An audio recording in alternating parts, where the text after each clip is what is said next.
Welcome to Kovai பொண்ணு cooking channel. இன்றைக்கி நம்ம என்ன செய்ய போகிறோன்னா அப்பளப்பூ கிரேவி. ஒரு கடாய் எடுத்துக்கணும். கடாய்க்கு ஹீட் ஆனதுக்கப்புறம் ஆயில் சேர்த்துக்கலாம். ஆயில் கொஞ்சம் அதிகமாகவே சேர்த்துக்கணும்.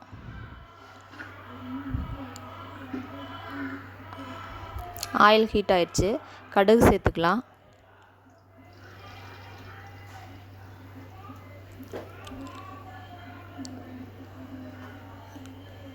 கடுகு பொரியிற வரைக்கும் வெயிட் பண்ணலாம்.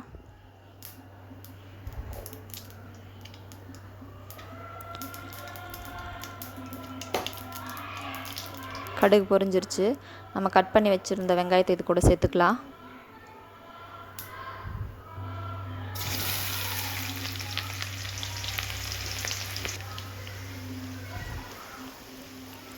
வெங்காயத்தை நல்லா வதக்கலாம். நம்ம எடுத்து வச்சுருந்த கருவேப்பிலை இது கூட சேர்த்துக்கலாம். பச்சை மிளகாய் 2 எடுத்து கழுவி கட் பண்ணி வச்சுருக்கேன், அதையும் இது கூட சேர்த்துக்கலாம்.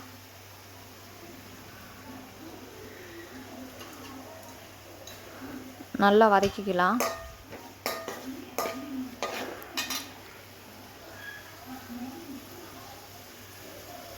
அடுப்பு சிம்மில் வச்சு தான் வதக்கணும்.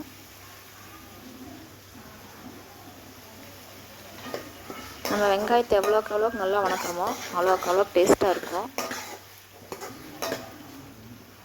நல்லா வதக்கணும். ஒரு கண்ணாடி பதத்துக்கு வரும் அந்த அளவுக்கு நல்லா வதக்கணும். 10 பல்லு பூண்டு அரைச்சி வச்சுருக்கேன், அது இது கூட சேர்த்துக்கலாம்.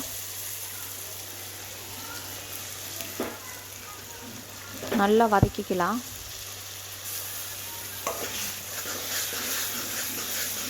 பூண்டு பச்சை வாசனை போகிற அளவுக்கு நல்லா வதக்கணும்.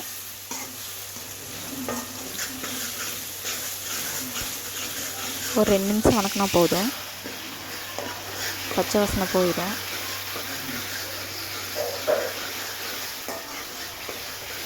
நான் மல்லி சீரகம் இந்த மிக்சியில் போட்டு அடித்து பவுட்ரு பண்ணி வச்சுருக்கேன், அது 2 இது கூட சேர்த்துக்கலாம். 1.5 ஸ்பூன் போட்டால் போதும்.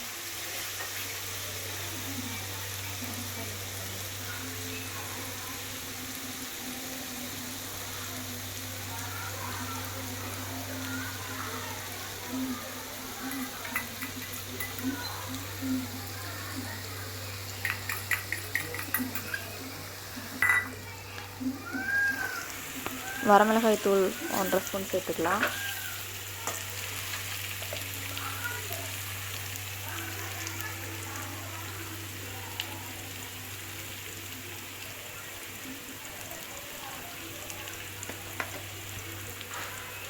இந்த மசாலாலாம் எண்ணெயில் பொரிச்சாதான் குழம்பு டேஸ்ட்டாக இருக்கும். அதனால தான் நம்ம இந்த வெங்காயம் பூண்டு பேஸ்ட்டு கூட இது போட்டுக்கிறோம். இது கூட மஞ்சத்தூள் 1/2 ஸ்பூன் சேர்த்துக்கலாம்.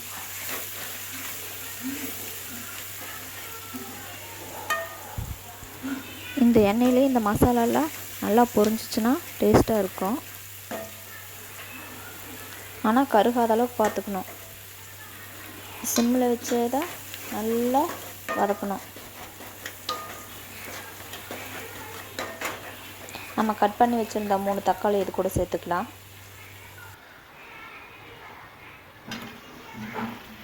நம்ம தேவையான அளவு உப்பு இது கூட சேர்த்துக்கலாம்.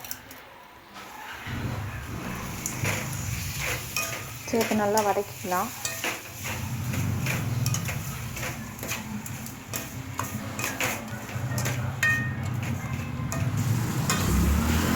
எண்ணெய் பிரிஞ்சு வரும் அந்த அளவுக்கு நல்லா வதக்கணும். தண்ணி சேர்க்க தேவையில்லை. எண்ணெய் பிரிஞ்சு வர்றது நல்லா தெரியும்னு நினைக்கிறேன். ஒரு எலுமிச்சம்பழம் சைஸ் அளவு புளி எடுத்து ஊற வச்சு வச்சுருக்கேன், அந்த கரைச்ச தண்ணி இது கூட சேர்த்துக்கலாம்.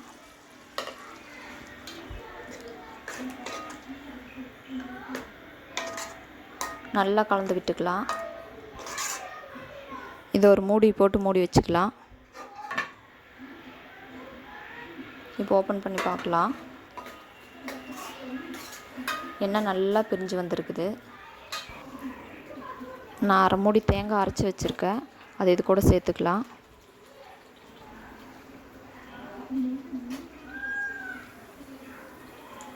தேங்காய் சேர்த்து நல்லா வதக்கிக்கலாம்.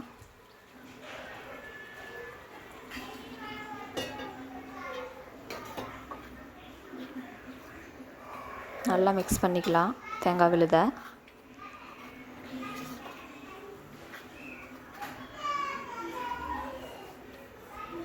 தண்ணி சேர்க்க தேவையில்லை, ஏன்னா நம்ம செய்ய போகிறது அப்பளப்பூ கிரேவி, அதனால் தண்ணி தேவையில்லை.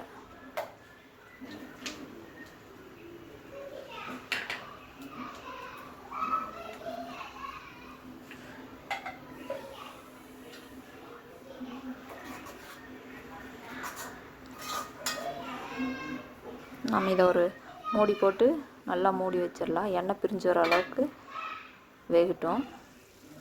எண்ணெய் பிரிஞ்சு வந்துடுச்சு பாருங்கள், தெரியும்.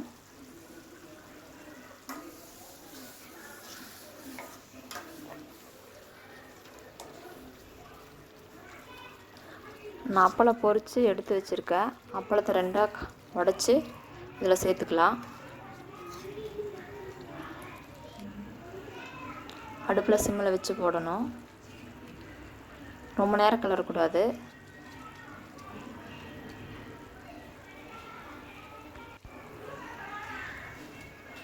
இந்த கிரேவி நம்ம சுடு சாதத்துக்கு, இட்லிக்கு, தோசைக்கு, சப்பாத்திக்கு எல்லாத்துக்கும் வச்சு சாப்பிட்லாம். டேஸ்ட்டாக இருக்கும். இந்த கிரேவியை நம்ம 1 வாரம் வரைக்கும் வச்சு சாப்பிட்லாம். இந்த கிரேவி 2 நாளைக்கு அப்புறம் சாப்பிட்டா டேஸ்ட் ரொம்ப சூப்பராக இருக்கும், கெட்டு போகாது.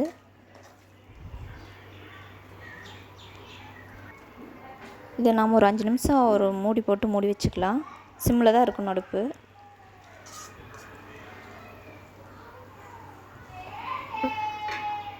கிரேவியை நம்ம ஒரு கிண்ணத்துக்கு மாற்றியாச்சு.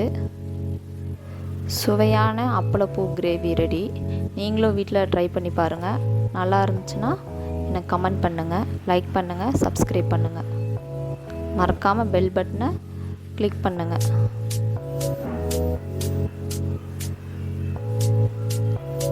Thank you.